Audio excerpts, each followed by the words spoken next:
नमस्कार प्रिय मित्रों, मैं नरेंद्र चौरसिया आप सबके बीच में पुनः उपस्थित हुआ हूँ। जैसा कि हमारी प्रश्नोत्तरी सीरीज चल रही है, आज उसी के सिलसिले में हमारी 5वीं प्रश्नोत्तरी है। तो आइए आज हम पहली 5वीं प्रश्नोत्तरी का पहला क्वेश्चन देखते हैं, क्योंकि हमने चौथे में 50 क्वेश्चन तक कर लिया था। उसके आगे आज 50 से आगे हम 91 क्वेश्चन से देखेंगे, आज 100 क्वेश्चन तक करेंगे। इसके बाद फिर हमारी अगली प्रश्नोत्तरी आएगी। तो आप लोग हमारे चैनल को लाइक एवं सब्सक्राइब करिए ताकि आपको हमारा वीडियो मिलता रहे। तो आइए हम देखते हैं पहली प्रश्नोत्तरी। चलिए आज का पहला क्वेश्चन क्या है? पहला क्वेश्चन, प्रकाशन वर्ष के अनुसार कृष्णा सोबती के उपन्यासों का सही अनुक्रम है। यानी कृष्णा सोबती के उपन्यासों के विषय में बात करना है हमको। तो कृष्णा सोबती के उपन्यासों का प्रकाशन वर्ष हमको देखना है, यानी सही क्रम क्या करना है। पहला ऑप्शन है समय सरगम, दूसरा ऑप्शन है जिंदगी नामा, तीसरा ऑप्शन है सूरजमुखी अंधेरे के, चौथा ऑप्शन है दिलो दानिश। तो नीचे दिए गए विकल्पों में से सही उत्तर का चयन करना है। ऑप्शन ए है C B D A, option B है A B C D, option C है D C A B A, option D है बी डी ए सी। तो इसमें हमारा ऑप्शन ए सही है, यानी पहले है सूरजमुखी अंधेरे में, फिर जिंदगी नामा है, फिर दिलो दानिश है, फिर समय सरगम है। तो आइए हम इसकी व्याख्या देख लेते हैं। चलिए व्याख्या क्या है। सूरजमुखी अंधेरे में इसका प्रकाशन वर्ष 1972 ईस्वी में है। जिंदगी नामा का प्रकाशन वर्ष 1979 ईस्वी में है। दिलो दानिश का प्रकाशन वर्ष 1993 ईस्वी में है। समय सरगम का प्रकाशन वर्ष 2000 में है। तो आइए हम अगला क्वेश्चन देखते हैं। अगला क्वेश्चन हमारा क्या है, अरे यायावार रहेगा याद। अगला क्वेश्चन क्या है, अगला क्वेश्चन हमारा है अरे यायावार रहेगा याद किस विधा की रचना है। यानी अरे यायावार रहेगा याद किस विधा की रचना है। चलो, अरे यायावार रहेगा याद किस विधा की रचना है। पहला है यात्रा साहित्य है, दूसरा है आत्मकथा है, तीसरा है रिपोर्ताज है, चौथा है डायरी है। तो इसमें जो अरे यायावार रहेगा याद जो है यात्रा साहित्य है, सच्चिदानंद हीरानंद वात्स्य नज्ञे की है। अगला क्वेश्चन हम देखते हैं। अगला क्वेश्चन हमारा क्या है, प्रकाशन वर्ष की दृष्टि से सही अनुक्रम है। पहला है हिंदी साहित्य की भूमिका, बी बाणभट्ट की आत्मकथा, सी हिंदी साहित्य का आजकाल, डी सूर साहित्य। इसका हमें प्रकाशन वर्ष की दृष्टि देखना है, सही अनुक्रम है। Option A B C E, A B D C, B B C A D, C D A B C, D C A B D. तो option is the right answer हमारा जो है सी है, यानी प्रकाशन वर्ष के पहले पे आएगा शूर साहित्य। शूर साहित्य 1930 ईस्वी में है। हिंदी साहित्य की भूमिका 1940 ईस्वी में है। बाणभट्ट की आत्मकथा 1946 ईस्वी में। हिंदी साहित्य का आदिकाल 1952 ईस्वी में है। तो आइए हम आगे चलते हैं, इसका राइट ऑप्शन सी होगा। अगला क्वेश्चन हम देखते हैं, अंधा युग के अंकों के नाम हैं। अंधा युग नाटक जो है धर्मवीर भारती का है, इसके अंकों का नाम पूछ रहा है। पहला है कौरव नगरी का विनाश, दूसरा है पांडव विजय, तीसरा है पशु का उदय, चौथा है गांधारी का शाप। नीचे दिए गए विकल्पों में से सही उत्तर का चयन कीजिए। ऑप्शन ए केवल ए और बी, ऑप्शन बी केवल बी और सी, ऑप्शन सी केवल बी और डी, ऑप्शन डी केवल सी और डी। तो द राइट ऑप्शन हमारा डी होगा, हमारा डी आंसर सही है। इसमें क्या है, डी में सी और डी, पशु का उदय, गांधारी का शाप, ये दो अंक के नाम है। आइए हम इसका थोड़ा व्याख्या देखते हैं कि मतलब 5 अंक हैं, पांचों अंक के नाम देखते हैं। पहला अंक है कौरव नगरी है, दूसरा है पशु का उदय है, तीसरा है अश्वत्थामा का अरसत, चौथा अंक है गांधारी का शाप, पांचवा अंक है समापन प्रभु की मृत्यु। अगला क्वेश्चन देखते हैं हम। अगला क्वेश्चन हमारा क्या है, जैसन कहत बाड़ा जोगी वैसन बढ़त बाढ़े रोगी, बढ़ ससतिया साहबाराम उपर्युक्त पद किस आत्मकथा में उद्धृत है। मुर्दहिया में, तिरस्कृत में, हादसे में, आप अपाहुदरी में। तो मूर्धन्य में संकलित है। आगे देखते हैं अगला क्वेश्चन। प्रकाशन वर्ष की दृष्टि से सही अनुक्रम है। पहला है प्रजा हितैषी, दूसरा है माधुरी, तीसरा है हंस यानी प्रेमचंद द्वारा संपादित, चौथा है आलोचना। तो इनका सही क्रम के अनुसार में सही क्रम करना है। तो इस द राइट आंसर हमारा सी होगा। इस द राइट आंसर हमारा सी होगा। तो आइए इसमें हम देखते हैं सही अनुक्रम इसका क्या है। प्रजा हितैषी 1855 ईस्वी में है, राजा लक्ष्मण सिंह। माधुरी 1922 में, दुलारे लाल भार्गव हैं। हंस मुंशी प्रेमचंद द्वारा संपादित है 1930 ईस्वी में। आलोचना 1951 ईस्वी में, Shivdan Singh Chauhan. Is the right answer C. अगला क्वेश्चन हम देखते हैं।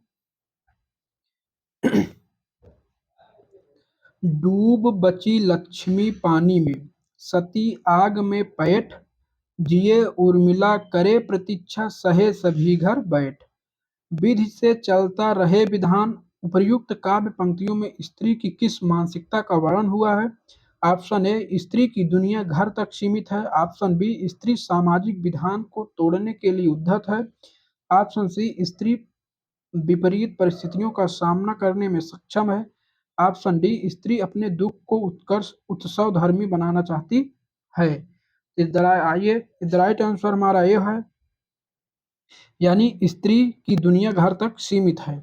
तो आइए इसकी व्याख्या हम देख लेते हैं थोड़ी। व्याख्या क्या है। व्याख्या है डूब बची लक्ष्मी पानी में, सती आग में पैठ, जिए उर्मिला करे प्रतीक्षा, सहे सभी घर बैठ। विधि का चलता रहे विधान। तो इसमें जो क्या है कि स्त्री के विषय में है। तो आइए देखते हैं। उपर्युक्त काव्य पंक्तियों में स्त्री की दुनिया घर तक सीमित है की मानसिकता का वर्णन हुआ है। उक्त काव्य पंक्ति मैथिली शरण गुप्त कृत साकेत के 9वें सर्ग से उद्धृत है। मैथिली शरण गुप्त के 9वें सर्ग से। अगला क्वेश्चन देखते हैं हम। हिंदी साहित्यकारों के जीवन पर आधारित उपन्यास है, माने हिंदी साहित्यकारों के जीवन पर आधारित उपन्यास है। पहला महासमर, बी मानस का हंस, सी बाणभट्ट की आत्मकथा, डी खंजन। विकल्प देखते हैं। ए बी और डी, बी ए और बी, सी बी और सी, डी सी और B. The right option A यानी बी और डी। द राइट आंसर है यानी मानस का हंस और खंजन नयन। मानस का हंस तुलसीदास पे है, खंजन नयन सूरदास पर है। आइए आगे चलते हैं, अगला क्वेश्चन देखते हैं।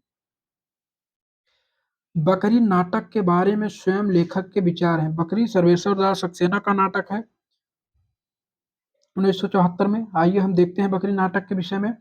यह नाटक न लिखा जाता यदि हिंदी में कोई ऐसा नाटक होता जिसमें जन चेतना को लोकसभा और लोक रूपों के माध्यम से सामाजिक अन्याय के साथ जोड़ने का एक नया व्याकरण देखने को मिलता। बी ऑप्शन, यह नाटक लिख लेने के बाद मैंने इब्राहिम अलकाजी से आग्रह किया कि इसे रंगमंच पर प्रस्तुत करें।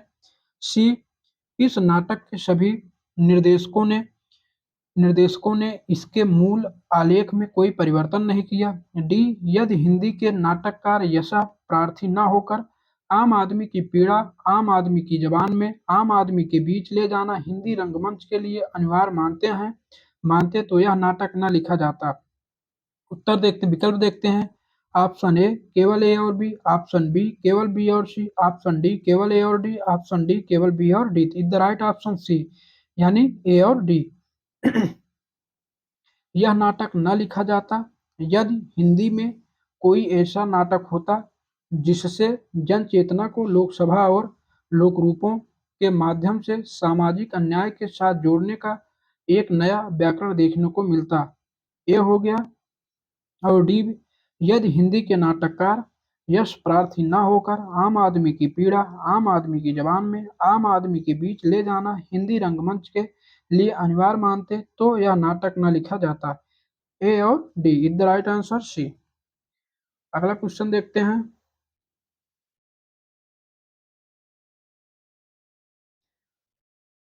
अगला क्वेश्चन क्या है हमारा। परीक्षा गुरु उपन्यास में अध्याय या परिच्छेद के स्थान पर किस शब्द का प्रयोग किया गया है। यानी परीक्षा गुरु उपन्यास में अध्याय या परिच्छेद के स्थान पर किस शब्द का प्रयोग किया गया है। पहला अनुच्छेद है, दूसरा प्रकरण है, तीसरा सर्ग है, चौथा काल है। द राइट आंसर बी यानी प्रकरण। प्रकरण का प्रयोग किया गया। अगला क्वेश्चन हम देखते हैं। अगला क्वेश्चन क्या है? क्यों पले पीस कर किसी को तू, क्यों पाले होना चाहिए यहाँ पे, क्यों पले पीस कर किसी को तू, है बहुत पालसी बुरी तेरी, हम रहे चाहते पटना ही, पेट तुझसे पटी नहीं मेरी। उपर्युक्त काव्य पंक्तियां किस रचनाकार की हैं? Maithili Sharan Gupt, Ayodhya Singh Upadhyay Hariaudh, Mahavir Prasad Dwivedi, Lochan Prasad Pande. Is the right answer B, Ayodhya Singh Upadhyay Hariaudh. अगला हम देखते हैं। अगला क्वेश्चन हमारा आज का, हिंदी साहित्य का इतिहास। रामचंद्र शुक्ल के आदिकाल के प्रारंभिक चार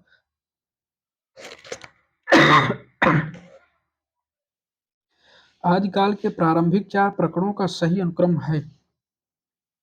अपभ्रंश काव्य, सामान्य परिचय, फुटकल रचनाएं, देश भाषा काव्य। नीचे दिए गए विकल्पों में सही है, यानी इन चारों प्रकरणों का सही अनुक्रम करना है। तो इज द राइट आंसर हमारा बी होगा, यानी BADC। बी यानी पहले सामान्य परिचय है, फिर अपभ्रंश काव्य है, फिर देश भाषा काव्य है, फिर फुटकल रचनाएं हैं। इज द राइट आंसर हमारा बी। आगे चलते हैं। अगला क्वेश्चन हम देखते हैं।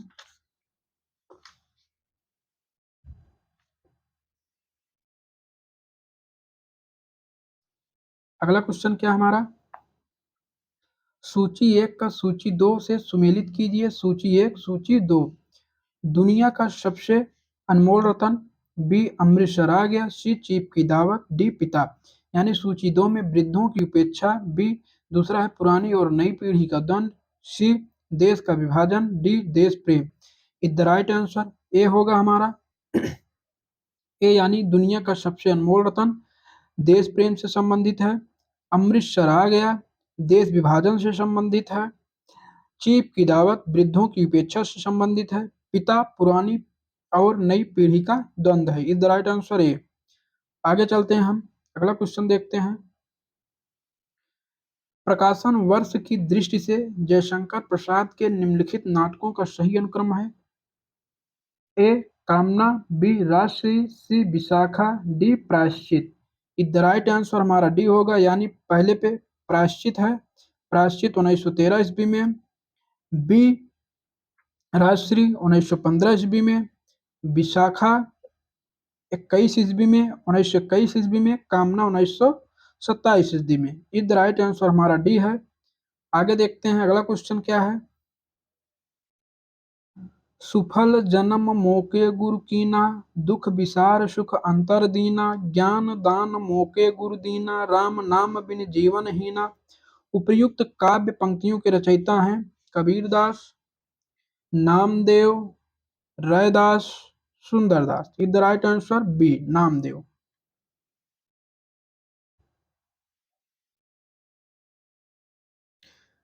अगला क्वेश्चन देखते हैं हम। अगला क्वेश्चन हमारा क्या है,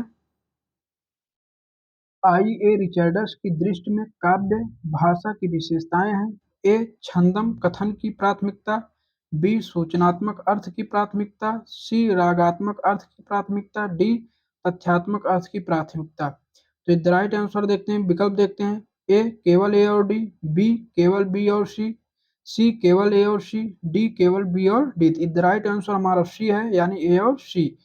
छंदम कथन की प्राथमिकता, रागात्मक अर्थ की प्राथमिकता आइए रिचर्डस के लिस्ट में काव्य भाषा की विशेषताएं हैं। आगे देखते हैं। अगला क्वेश्चन,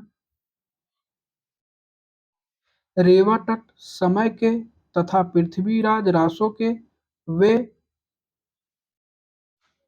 वे सारे छंद जिन्हें चंद बरदाई ने कवित्त संज्ञा दी है, वे छंद ग्रंथों में दिए हुए कवित्त के लक्षणों से नहीं मिलते। कवित्त संज्ञक वे छंद हैं, सवैया है, घनाक्षरी है, रोला है, छप्पय है। यानी छप्पय छंद। पृथ्वीराज रासो में जो पृथ्वी चंद बरदाई है, चंद बरदाई को छप्पय छंदों का राजा कहा जाता है, उन्हें छप्पय छंद अधिक प्रिय है। यानी जो पृथ्वीराज रासो रेवत है वो छप्पय छंद में है। The right answer D. आगे चलते हैं। अगला क्वेश्चन क्या है, प्रकाशन वर्ष की दृष्टि से सही अनुक्रम है। आकाशदीप, तर्क और तूफान, सी इंद्रजाल, डी पाजेब। इसमें हम अपना आंसर देखते हैं कौन सा है। Is the right answer C, यानी ए आकाशदीप है, आकाशदीप 1928 ईस्वी में। बी सी के बाद सी है, सी इंद्रजाल, इंद्रजाल जो है 1936 ईस्वी में। फिर डी है पाजेब, पाजेब 1948 ईस्वी में। डी तर्क का तूफान 1944 ईस्वी में। तो यानी द राइट आंसर सी। तो आइए देखते हैं, हम इसकी व्याख्या भी देख लेते हैं। इसमें जो दिया गया है, आकाशदीप 1928 जयशंकर प्रसाद है, इंद्रजाल 1936 जयशंकर प्रसाद है, पाजेब 1948 जैनेन्द्र है, तर्क का तूफान 1944 है। तो ये जो तर्क का तूफान है ऊपर जाना चाहिए, पाजेब नीचे आना चाहिए। तो आइए आगे हम देखते हैं, क्योंकि इसमें जो है मिलान सही नहीं दिया है। तो आगे देखते हैं अगला क्वेश्चन। सोजे वतन संग्रह की कहानियां हैं, मुंशी प्रेमचंद का कहानी संग्रह है, इसे अंग्रेजों ने जब्त कर लिया था, तो वही है सोजे वतन संग्रह की कहानियां हैं। यही मेरा वतन है, आहुति है, संसारिक प्रेम और देश प्रेम, जुलूस। तो ऑप्शन देखते हैं, ए केवल ए और बी, बी केवल बी और सी केवल ए और सी, डी केवल सी और डी। तो राइट ऑप्शन सी है हमारा, ए और सी, यही हमारा उत्तर सही है। इज राइट ऑप्शन सी, यानी यही मेरा वतन है, सांसारिक प्रेम और देश प्रेम। आगे चलते हैं, अगले क्वेश्चन की तरफ हम बढ़ते हैं। अगला क्वेश्चन हमारा है, निम्नलिखित में से हिंदू स्वराज्य के लेखक हैं, यानी हिंदू स्वराज्य के लेखक हैं। ए महात्मा गांधी, बी जमनालाल बजाज, सी महादेव देसाई, डी काशीनाथ सिंह, काशीनाथ त्रिवेदी। यानी निम्नलिखित हिंद स्वराज के पूछा हुआ हिंद स्वराज के लेखक कौन है, Mahatma Gandhi. Is right option A. अगला क्वेश्चन देखते हैं, अगला क्वेश्चन हमारा क्या है, विजय तृष्णा का अंत पराभाव में होता है, अलछेंद्र राजसत्या सुव्यवस्था से बढ़े तो बढ़ सकती है, केवल विजय से नहीं। यह विचार चंद्रगुप्त के किस चरित्र का है, चाणक्य का है, दंडनायक का है, चंद्रगुप्त का है, आजीवक का है। इज राइट ऑप्शन बी, दंडनायक का है। आगे देखते हैं अगला क्वेश्चन हम, निरख सखी ये खंजन आए गीत से संबंधित तथ्य हैं। पहला है, मेरे प्रिय ने अयोध्या की ओर रुख करके मेरा ध्यान किया है। बी है, उर्मिला कहती है कि मेरे प्रिय ने मेरा ध्यान किया है, इसलिए कामदेव डर कर भाग गया है। सी ऑप्शन देखते हैं हम, हमारा सी ऑप्शन क्या है, जिन्होंने मेरा ध्यान किया और मुस्कुराए इसलिए यहाँ कमल खिल उठे हैं। डी ऑप्शन, मैंने भी ध्यान करके अपने हृदय दर्पण में प्रिय की छवि देख ली है। आइए आंसर देखते हैं, ऑप्शन ए केवल ए और बी, ऑप्शन बी केवल ए और सी, ऑप्शन सी केवल ए और डी, ऑप्शन डी केवल सी और D. Is right option B, यानी ए और सी। आइए इसकी व्याख्या हम देख लेते हैं थोड़ी सी। निरख सखी ये खंजन आए गीत से संबंधित तथ्य है, यह है कि उर्मिला कहती है मेरे प्रिय ने अयोध्या की ओर रुक करके मेरा ध्यान किया है, इसलिए उनकी आंखों के प्रति खंजन यहाँ दिखाई देने लगे हैं, तथा उन्होंने मेरा ध्यान किया और मुस्कुराए इसलिए यहाँ कमल खिल उठे हैं। उक्त काव्य पंक्ति के रचयिता मैथिली शरण गुप्त हैं। मैथिली शरण गुप्त द्विवेदी युग के कवि हैं। गांधी जी ने इन्हें राष्ट्र कवि की उपाधि दी थी। गांधी जी ने मैथिली शरण गुप्त को किस रचना पर राष्ट्र कवि की उपाधि दी थी, एक भारत भारती कवि है। आगे चलते हैं अगले क्वेश्चन की तरफ, हम देखते हैं अगला क्वेश्चन, असाध्य बीड़ा साहित्य साधना की संकेतक है, प्रियमवद की तरह इसकी साधना में ऑप्शन ए आत्म अन्वेषण करना पड़ता है, आत्म अन्वेषण करना पड़ता है, बी प्राणवेषण करना पड़ता है, सी सांस्कृतिक शोध करना पड़ता है, डी समाज से परामुख होना पड़ता है। द राइट ऑप्शन ए है, आत्म अन्वेषण करना पड़ता है। अगले क्वेश्चन की तरफ हम चलते हैं।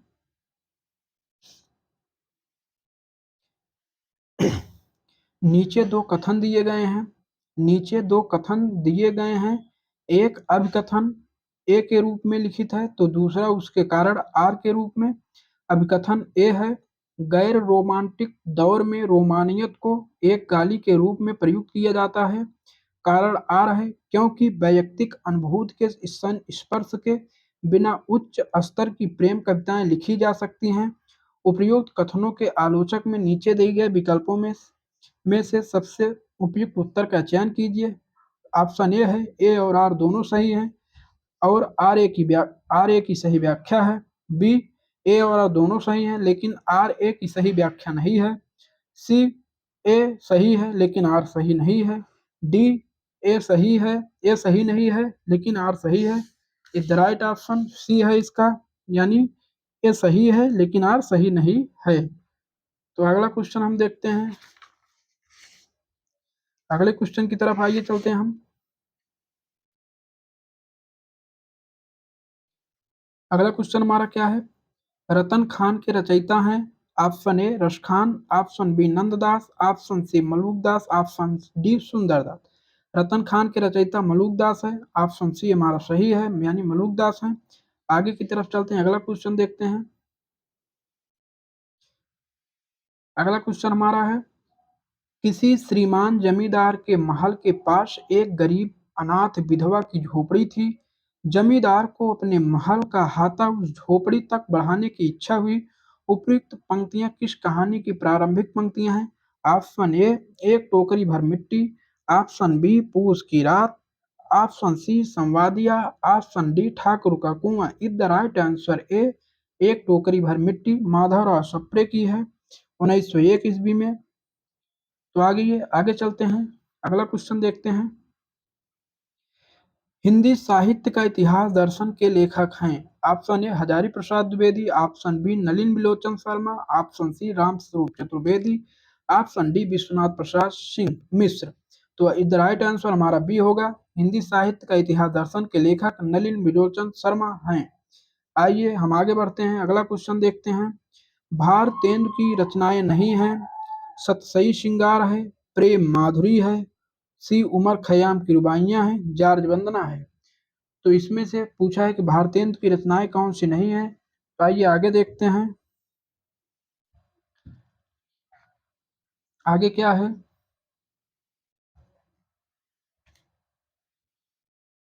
आगे जो हमारा है,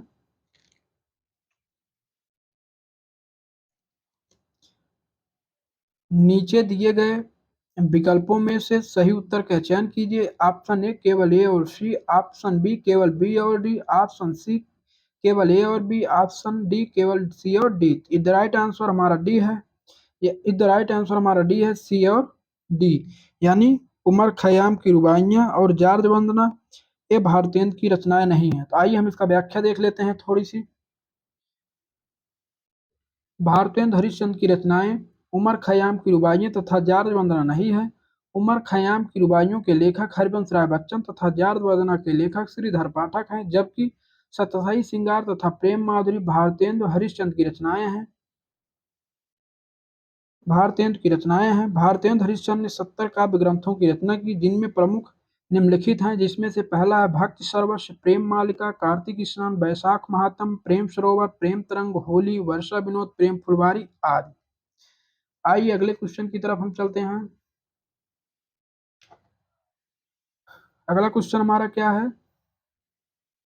ईदगाह कहानी में मोहसिन मेले में सी कौन सा खिलौना खरीदता है? ईदगाह कहानी में मोहसिन मेले में से कौन सा खिलौना खरीदता है? पहला है वकील, दूसरा है सिपाही, तीसरा है खंजरी, चौथा है भिश्ती। Is right answer C D, यानी भिश्ती। तो ईदगाह कहानी के विषय में थोड़ा हम जान लेते हैं। ईदगाह कहानी में मोहसिन मेले से खिलौने भिश्ती खरीदता है। ईदगाह प्रेमचंद को उर्दू में लिखी गई कहानी है। प्रेमचंद की सुप्रसिद्ध कहानियों में इनमें एक अनाथ बालक हामिद की कहानी का मार्मिक चित्रण किया गया है। इस कहानी के प्रमुख पात्र हैं अमीना है, महमूद है, मोहसिन है, नूरे हैं, शमी है। ईदगाह कहानी के पात्रों द्वारा खरीदे गए खिलौने क्या हैं? नूरे ने वकील खरीदा, मुहम्मद ने सिपाही खरीदा, शम्मी ने धोबिन खरीदा। तो आइए आगे चलते हैं, अगला क्वेश्चन हम देखते हैं। निम्नलिखित रीत साहित्य के बारे में हजारी प्रसाद द्विवेदी के कथन हैं। पहला क्या है? रीत काव्य मादक कविता का साहित्य है। बी क्या है? रीत कविताएं पाठकों में सामाजिक चेतना की भाव भी पैदा करती हैं। चेतना का भाव भी पैदा करती हैं। सी है रीत साहित्य में चित्रित नारी अपनी महिमा से महियसी नहीं पाई है। डी है रीत कवि दरबारी मनोवृत्तियों से परिचित होने पर राजाश्रयों से विमुख होने लगे। नीचे दिए गए विकल्पों में से सही विकल्प का चयन करें। तो राइट आंसर कौन सा होगा, आइए देखते हैं हम विकल्प। ऑप्शन ए केवल ए और सी, ऑप्शन बी केवल ए और बी, ऑप्शन सी केवल ए और डी, ऑप्शन डी केवल ए और डी। इधर राइट आंसर हमारा ए है, ऑप्शन ए और सी। यानी रीत काव्य मादक कविता का साहित्य है। सी क्या है, यानी इधर राइट आंसर हमारा ए है। रीत साहित्य में चित्रित नारी अपनी महिमा से महियसी नहीं बन पाई है। इधर राइट ऑप्शन ए और सी, यानी ये। आगे चलते हैं, अगला क्वेश्चन हम देखते हैं।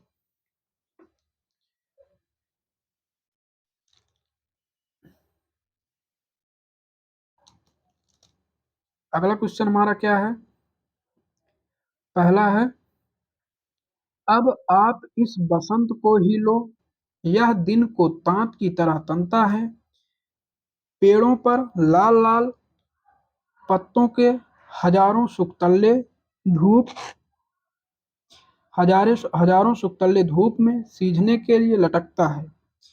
यानी फिर से देखते हैं, आप इस बसंत को ही लो, यह दिन को तांत की तरह तनता है, पेड़ों पर लाल लाल पत्तों के हजारों शुकतल्ले धूप में सीझने के लिए लटकता है। उपर्युक्त पंक्तियों से ध्वनित होता है, मोचीराम मोची नहीं शायर है। बी मोचीराम नए बिंबों और प्रतीकों से बात करता है। सी मोचीराम बसंत का बयान अपने पेशों की भाषा में करता है। डी मोचीराम जिंदगी को किताबी ढंग से जीता है। द राइट आंसर सी, यानी मोचीराम बसंत का बयान अपने पेशों की भाषा में करता है। यानी ऑप्शन हमारा सी सही है, द राइट ऑप्शन सी। आगे चलते हैं, अगला क्वेश्चन देखते हैं हम। अंधेर नगरी के आधार पर कहा जा सकता है, अंधेर नगरी के आधार पर कहा जा सकता है कि भारतेंदु की साहित्य संबंधी अवधारणाएं हैं। ऑप्शन ए साहित्य बैठे थालों की विलास है। बी साहित्य नागर जनों के मनोरंजन हेतु है। सी साहित्य ग्रामीण जनों की शिक्षा के लिए है। डी साहित्य की सामाजिक भूमिका होती है। The right option C D सही है हमारा, द राइट ऑप्शन डी, यानी साहित्य की सामाजिक भूमिका होती है। अगला क्वेश्चन हम देखते हैं, अगले क्वेश्चन की तरफ आइए हम चलते हैं। नीचे दो कथन दिए गए हैं, एक अभिकथन ए के रूप में लिखित है तो दूसरा कारण आर के रूप में। तो आइए अभिकथन देखते हैं। अभिकथन यह है, मनुष्य का अस्तित्व ईश्वर के बगैर असंभव है। यानी अभिकथन ए जो है क्या कह रहा है, मनुष्य का अस्तित्व ईश्वर के बगैर असंभव है। कारण आर, क्योंकि निश्चय का मानना है कि ईश्वर के बगैर असंभव है। उपर्युक्त कथनों के आलोक में नीचे दिए गए विकल्पों में सबसे उपयुक्त उत्तर का चयन कीजिए। द राइट ऑप्शन, आइए देखते हैं, कथन देखते हैं।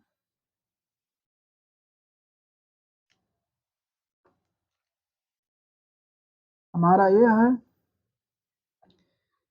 ए और आर दोनों सही हैं और आर ए की सही व्याख्या है। बी ए और आर दोनों सही हैं लेकिन आर ए की भी सही व्याख्या नहीं है। सी ए सही है लेकिन आर सही नहीं है। डी ए सही नहीं है लेकिन आर सही है। द राइट ऑप्शन डी, यानी ये सही है, आर सही नहीं है। अगले क्वेश्चन की तरफ हम चलते हैं।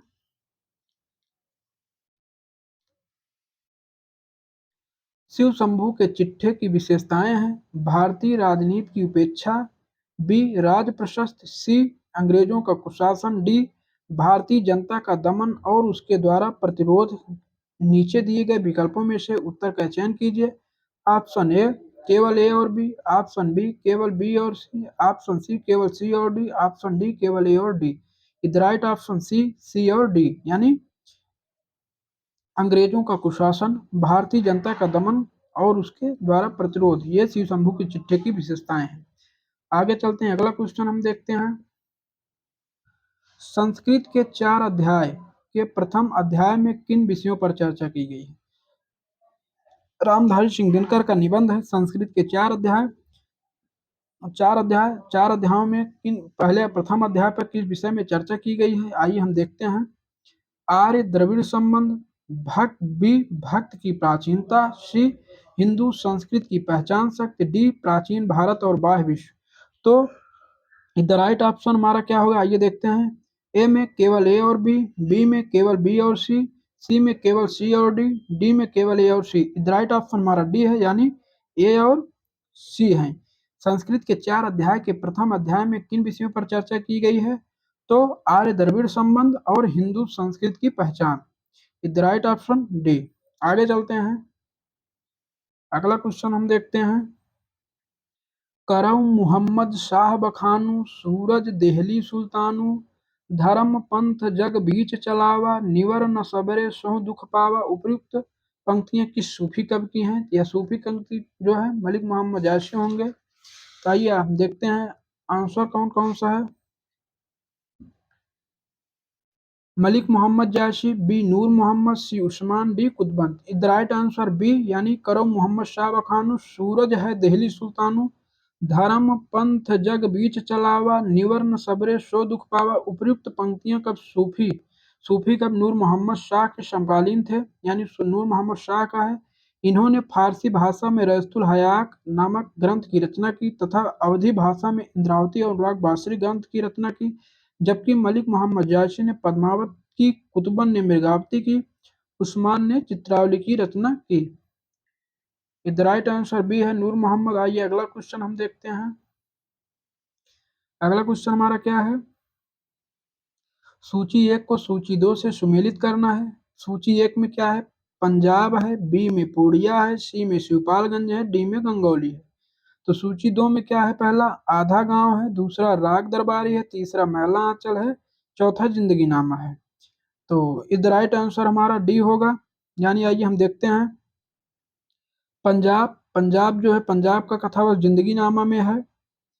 इसके बाद पूर्णिया मैला आंचल में है, शिवपालगंज राग दरबारी से संबंधित है, गंगौली आधा गांव से संबंधित है। तो यानी द राइट आंसर डी, ए का चौथा, बी का तीसरा, सी का दूसरा, डी का पहला।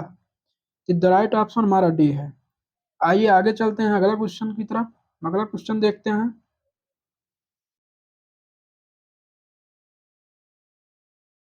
अगले क्वेश्चन की तरफ हम चलते हैं। प्रकाशन वर्ष की दृष्टि से निम्नलिखित आलोचक पुस्तकों का सही अनुक्रम है। Option A science and poetry, option B biographia literaria, D the sacred book, D practical criticism. यानी हम इसका ऑप्शन देखते हैं, बायोग्राफिया लिटरेरिया, ये जो है पहले पे है, यानी 1817 ईस्वी में है। बायोग्राफी लिटरेरिया पहले पे है 1817 ईस्वी में। दी सेक्रेड बुक 1820 ईस्वी में दूसरे नंबर पे है। साइंस एंड पोट्री तीसरे नंबर पे है। चौथा प्रैक्टिकल क्रिटिसिज्म चौथे नंबर पे है 1929 में। इधर राइट ऑप्शन हमारा बी, यानी BCAD। आइए अगले क्वेश्चन की तरफ चलते हैं हम। अगला क्वेश्चन की तरफ हम चलते हैं, अगला क्वेश्चन देखते हैं। अगला क्वेश्चन क्या हमारा, सूची 1 को सूची 2 से सुमेलित कीजिए। सूची 1 को सूची 2 से सुमेलित कीजिए। इसमें क्या है, सूची 1 में विजय है, विजय देव नारायण स्याही है, बी में अज्ञेय है, सी में राम स्वरूप चतुर्वेदी हैं, डी में जो है निर्मला जैन है। दूसरी में क्या है, हिंदी साहित्य एक आधुनिक परिदृश्य है, बी में हिंदी आलोचना की 20वीं शताब्दी है, सी में जायसी है, तीसरी में कामायनी पुनर्मूल्यांकन है। तो द राइट ऑप्शन इसका सी होगा, यानी ए का तीसरा होगा, यानी विजय देव नारायण शाही का जायसी है। बी का पहला होगा अज्ञेय हिंदी साहित्य एक आधुनिक परिदृश्य। सी राम स्वरूप चतुर्वेदी का जो है होगा चौथा कामायनी का पुनर्मूल्यांकन है। डी निर्मला जैन का है हिंदी आलोचना की 20वीं शताब्दी। तो आइए हम इसकी एक बार व्याख्या देख लेते हैं। विजय देवनारायण शाही जयसी इज राइट ऑप्शन इसका सी है। विजय देवनारायण शाही जयसी अज्ञेय हिंदी साहित्य एक आधुनिक परिदृश्य, राम स्वरूप चतुर्वेदी कामायनी का पुनर्मूल्यांकन, निर्मला जैन हिंदी आलोचना की 20वीं शताब्दी। आइए हम अगला क्वेश्चन देखते हैं। आयो घोष बड़ो व्यापारी, लख खेप गुण ज्ञान जोग की ब्रज में आय उतारी, फाटक देकर हाटक मागत भोरे निपट सुधारी। उपर्युक्त पद में फाटक शब्द का अर्थ पूछा है। तो पहला ऑप्शन है चिथड़ा, दूसरा ऑप्शन है अनाथ, फटकने से निकला हुआ कदन, कदन यानी जो खराब अन्न होते हैं, सी बड़ा दरवाजा, डी झोपड़ी में लगाई जाने वाली टट्टी। तो यानी यहाँ पे आय घोष बड़े व्यापारी में जो फाटक शब्द आया हुआ है, इस फाटक का अर्थ है अनाज फटकने से निकला हुआ कदम। आइए अगले क्वेश्चन देखते हैं। गद्यांश है हमारा। आइए पहले गद्यांश को पढ़ते हैं, फिर इसमें दिए गए प्रश्नों को देखते हैं। 91 से 95 क्वेश्चन तक रहेंगे इसमें। निर्देश क्या है? निम्नलिखित अवतरण को ध्यान पूर्वक पढ़िए और नीचे दिए गए प्रश्नों के उत्तर दीजिए। यही गद्यांश को पढ़ना है, इसी गद्यांश से आधारित हमारे क्वेश्चन होंगे। तो आइए देखते हैं। बात यह है कि जब मैं कहता हूँ कि देवदार सुंदर हैं, तो सुनने वाले सुंदर का एक सामान्य अर्थ ही लेते हैं। हजार तरह के सुंदर पदार्थों में रहने वाला एक सामान्य सौंदर्य धर्म, सौंदर्य का कौन सा विशिष्ट रूप मेरे हृदय में उल्लास तरंगित कर रहा है, यह बात बस मैं ही जानता हूँ। अगर मुझमें इस बात को कहने की शक्ति नहीं हुई तो यह गूंगे का गुण बनी रह जाएगी,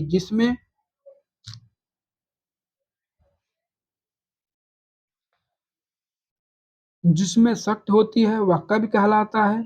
अनेक प्रकार के कौशल से वह बात को कहने का प्रयत्न करता है, फिर भी शब्दों का सहारा तो उसे लेना ही पड़ता है।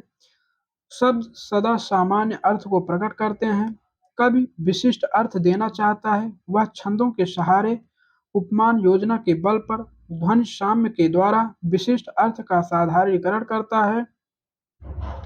तो भी क्या सब उसके विशिष्ट अर्थ को समझ पाते हैं? बिल्कुल नहीं। कोई बड़भागी होता है जिसके दिल की धड़कन कवि के दिल की धड़कन के साथ ताल मिला पाती है। कवि के हृदय के साथ जिसका हृदय मिल जाए उसे सहृदय कहा जाता है। तो आइए प्रश्न देखते हैं इसका हम।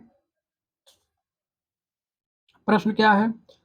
श्रोता सुंदर शब्द का एक सामान्य अर्थ ही लेता है, क्योंकि ऑप्शन ए श्रोता शब्द का विशेष अर्थ ले ही नहीं सकते हैं, बी वक्ता के निर्देश पर श्रोता सुंदर का विशेष अर्थ लेते हैं, सी सुंदर शब्द सुंदरता का सामान्य अर्थ ही होता है, डी यह अर्थ ग्रहण की सामान्य रीत है। प्रतिभा, अभ्यास और अर्थ ग्रहण की विशेष योग्यता के बाद कोई कोई श्रोता शब्द का सामान्य से अलग अर्थ लेता है। इज राइट ऑप्शन डी, यानी यही हमारा उत्तर सही होगा। सुंदरता से यह अर्थ ग्रहण की सामान्य रीत है। प्रतिभा, अभ्यास और अर्थ ग्रहण की विशेष योग्यता के बाद कोई कोई श्रोता शब्द का सामान्य से अलग अर्थ लेता है। तो आइए हम अगला क्वेश्चन देखते हैं। हृदय में तरंगित सौंदर्य के विशेष रूप को लेखक व्यक्त करने में अक्षम है, क्योंकि ऑप्शन ए लेखक में कवि की तरह हृदयगत भावों को व्यक्त करने की योग्यता नहीं है, बी वह कवि की तरह बात को अलंकारिक ढंग से व्यक्त नहीं करना चाहता, सी वह श्रोता को ध्यान में रखकर सौंदर्य के सामान्य अर्थ की प्रतीत करना चाहता है, डी लेखक अभिधम मूलक अभिव्यक्ति का आग्राही है, इसलिए वह काक वक्रोक्त या उपमान योजना को निरर्थक समझता है। द राइट ऑप्शन हमारा ए होगा। लेखक में कवि की तरह हृदयगत भावों को व्यक्त करने की योग्यता नहीं है। तो आगे चलते हैं, अगला क्वेश्चन देखते हैं हम। सामान्य अकादमी अनुभूत सौंदर्य का मतलब सामान्य आदमी अनुभूत सौंदर्य का पहला साधारण भोक्ता है, दूसरा भाष्यकर होता है, सी मीमांसक होता है, डी विशेष अर्थ बोध करने वाला कलाकार होता है। द राइट ऑप्शन ए साधारण भोक्ता होता है। आगे चलते हैं, अगला क्वेश्चन देखते हैं अगले क्वेश्चन की तरफ। अगला क्वेश्चन हमारा क्या है?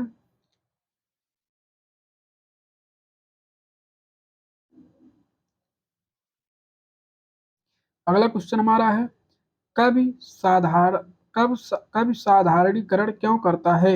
ए, इसलिए कि वह सादृश्य विधान के द्वारा सामान्य को विशिष्ट दिखाना चाहता है। बी, वह साधारण की प्रतीत साधारण रूप से करना चाहता है। सी, वह विशेष के सहज अर्थ बोध के लिए विशिष्ट को साधारण बनाता है। डी, समानता समतामूलक दृष्टि के कारण वह हर चीज को साधारण दिखाना चाहता है। Is the right option C, वह विशेष के सहज अर्थ बोध के लिए विशिष्ट को साधारण बनाना चाहता है। Is the right option C. आगे चलते हैं, अगला क्वेश्चन देखते हैं। शब्द सदा सामान्य अर्थ, अगला क्वेश्चन क्या है हमारा, शब्द सदा सामान्य अर्थ व्यक्त करते हैं क्योंकि ऑप्शन ए है, शब्द में विशेष अर्थ व्यक्त करने की क्षमता नहीं होती। बी, हर शब्द का केवल सामान्य अर्थ होता है। सी, प्रयोक्ता सामान्य अर्थ ही समझता है। डी, सामान्यतः सामान्यतः सामान्य अर्थ में ही शब्द का प्रयोग किया जाता है। शब्द का विशेष अर्थ प्रयोग और परिस्थिति पर निर्भर करता है। इज द राइट ऑप्शन हमारा डी है, यानी सामान्यतः सामान्य अर्थ में ही शब्द का प्रयोग किया जाता है। शब्द का विशेष अर्थ प्रयोग और परिस्थिति पर निर्भर करता है। Is the right option D. आगे चलते हैं, कथन देखते हैं। अगला कथन, 96 से 100 क्वेश्चन है। निर्देश है, निम्नलिखित अवतरण को ध्यान पूर्वक पढ़िए और प्रश्नों के उत्तर दिए गए विकल्पों से चुनिए। आइए हम गद्यांश पढ़ते हैं। विवाह के व्यवसाय में स्त्री की विद्या पाशंग बने हुए ढेले के समान है, जो तुला को दोनों ओर समान रूप से गुर कर देता है। कुछ उसके मानसिक विकास के लिए नहीं, उसकी योग्यता, उसकी कला, पथ के प्रदर्शन तथा गर्व की वस्तु है। उसे सत्यम शिवम सुंदर तथा पहुँचने पहुँचने का साधन नहीं, उसके कोमलता, करुणा, आज्ञाकारिता, पवित्रता आदि गुण उसे पुरुष की इच्छानुकूल बनाने के लिए आवश्यक हैं। संसार पर कल्याण वर्षा के लिए नहीं, न स्त्री को अपने जीवन का कोई लक्ष्य बनने का अधिकार है और न समाज द्वारा निर्धारित विधान के विरुद्ध कुछ कहने का।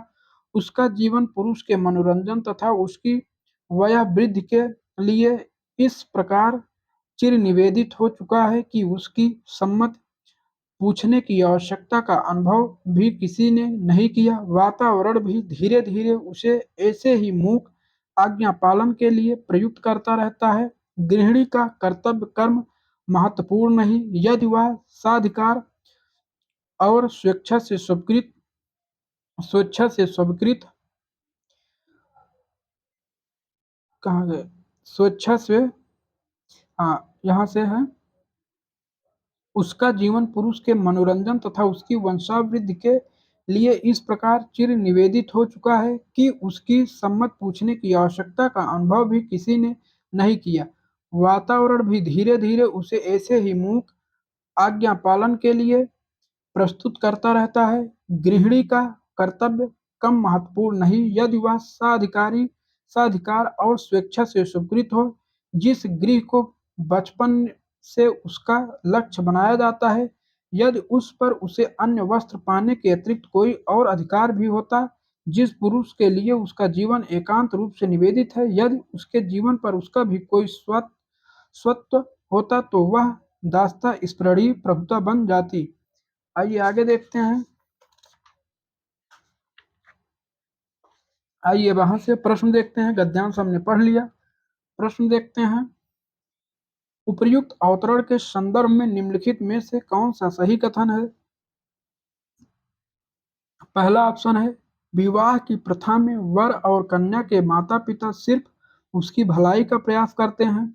बी है, विवाह प्रथा में पढ़ी लिखी लड़की अपने मायके और ससुराल का गौरव तो बढ़ा देती है, लेकिन अपने व्यक्तित्व के भीतरी विकास में उसका उपयोग कर नहीं पाती है। सी है, विवाह एक ऐसी प्रथा है जिसमें वर और कन्या के माता पिता सिर्फ अपना अपना लाभ देखते हैं। डी, विवाह की प्रथा में शिक्षित अशिक्षित लड़की में कोई अंतर नहीं किया जाता, दोनों को नौकरानी समझा जाता है। तो इसमें हमारा उस कथन का अध्यांश का आशय है। Is the right answer B, यानी विवाह प्रथा में पढ़ी लिखी लड़की अपने मायके और ससुराल का गौरव तो बढ़ा देती है, लेकिन अपने व्यक्तित्व के भीतरी विकास में उसका उपयोग नहीं कर पाती है।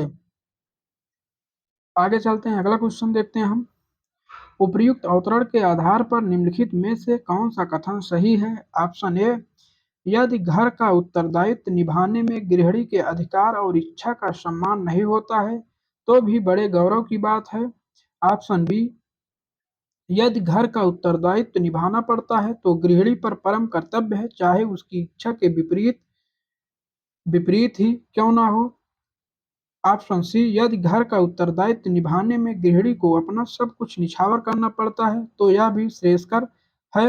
ऑप्शन डी, यदि गृहिणी अपनी इच्छा से और अपने अधिकार के गौरव के साथ घर के उत्तरदायित्व का निर्वाह करती है तो वह अत्यंत महत्वपूर्ण है। तो द राइट ऑप्शन हमारा डी है, यानी यदि गृहिणी अपनी इच्छा से और अपने अधिकार के गौरव के साथ घर के उत्तरदायित्व का निर्वाह करती है तो वह अत्यंत महत्वपूर्ण है।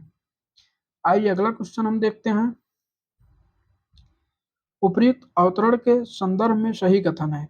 ए, पुरुष प्रधान समाज में स्त्री को न तो सामाजिक नियमों के विरोध में मुंह खोलने की छूट है और न ही अपने जीवन का लक्ष्य निश्चित करने की आजादी। ऑप्शन बी, स्त्री को अपनी बौद्धिक शक्ति पर इतना अभिमान है कि वह जानबूझकर समाज के नियमों और अपने लक्ष्य के बारे में बताना अपना अपमान समझती है। ऑप्शन सी, स्त्री स्वयं हीनता ग्रंथि का शिकार है, इसलिए वह सामाजिक नियमों के विरोध में मुंह खोलने का खतरा मोल नहीं लेना चाहती और अपने जीवन का लक्ष्य निर्धारित करने से बचती है। तो इस डरा अब चौथा ऑप्शन क्या है?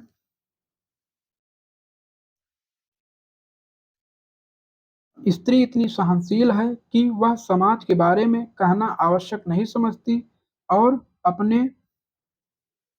अपने लक्ष्य निर्धारित करने की उसे आवश्यकता भी जान नहीं पड़ती है। इध राइट ऑप्शन हमारा ए है। ऑप्शन ए हमारा क्या है? पुरुष प्रधान समाज में स्त्री को न तो सामाजिक नियमों के विरोध में मुंह खोलने की छूट है और न ही अपने जीवन का लक्ष्य निर्धारित करने की आजादी। उपर्युक्त ए, इध राइट आंसर ए है। अगले क्वेश्चन की तरफ हम चलते हैं। उपर्युक्त अवतरण के आधार पर निम्नलिखित में से कौन सा कथन सही है? ए, पति के घर में जाकर स्त्री का जीवन पद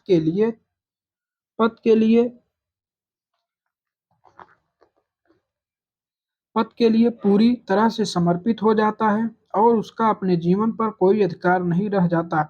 बी, जिस घर को बचपन से गृहिणी का लक्ष्य बनाया जाता है, यदि उस घर में जाकर अपने जीवन पर उसका अधिकार बना रहता है तो उसकी गुलामी भी स्वागत योग्य कही जा सकती है। सी, पति के घर में जाने के बाद गृहिणी का नाम और चेहरा छीनकर उसे घर की मालकिन बना दिया जाता है। डी, पतिगृह में गृहिणी अपने जीवन के अधिकार और स्वत्व स्वत्व से हीन होने पर भी शहीद होने का गर्व महसूस करती है। द राइट ऑप्शन हमारा बी है, जिस घर को बचपन से गृहिणी का लक्ष्य बनाया जाता है, यदि उस घर में जाकर अपने जीवन पर उसका अधिकार बना रहता है तो उसकी गुलामी भी स्वागत योग्य कही जाती है। प्रिय मित्रों, आप लोग हमारे चैनल को लाइक एवं सब्सक्राइब कीजिए। इसी तरीके से हमारी हर प्रश्नोत्तरी आप लोगों के लिए लाभदायक होगी। तो आइए हम आज का आखिरी क्वेश्चन देखते हैं। उपर्युक्त अवतरण के संदर्भ में निम्नलिखित में से कथन सही है? कौन सा कथन सही है? पहला है, स्त्री को समाज कल्याण का काम कठिन लगता है जबकि उसे अपने अर्जित गुणों को पुरुषा की इच्छा के अनुरूप ढालना सरल लगता है, यानी पुरुष की इच्छा के अनुरूप ढालना सरल लगता है, यानी यहाँ पुरुषा लिखा गलत है। बी, स्त्री स्वयं समाज का कल्याण नहीं करना चाहती है और पुरुष को खुश करने के लिए स्वयं अपने गुणों को अनुकूलन कर लेती है। ऑप्शन सी, स्त्री द्वारा अर्जित मानवोचित गुणों को पुरुष प्रधान समाज लोक मंगल के कार्यों में लगाना नहीं चाहता, उसके कारण उसके गुणों का पुरुष की इच्छा के अनुरूप अनुकूल किया जाता है। डी, अपने अर्जित मानवोचित गुणों को समाज कल्याण में न लगाना या उसे पुरुष की इच्छा के अनुरूप ढालना स्त्री की अपनी मर्जी है। द राइट ऑप्शन सी है। स्त्री द्वारा अर्जित मानवोचित गुणों को पुरुष प्रधान समाज लोकमंगल के कार्यों में लगाना नहीं चाहता, उसके कारण उसके गुणों का पुरुष की इच्छा के अनुरूप अनुकूलन किया जाता है। प्रिय मित्रों, आज हमारे 100 क्वेश्चन पूरे हो गए। तो आइए हम अपनी अगली प्रश्नोत्तरी 6वीं प्रश्नोत्तरी में लाएंगे जल्द ही आप लोगों के बीच में। आप लोग हमारे चैनल को लाइक एंड सब्सक्राइब कीजिए। प्लीज हमारे चैनल को सब्सक्राइब कीजिए। जय हिंद।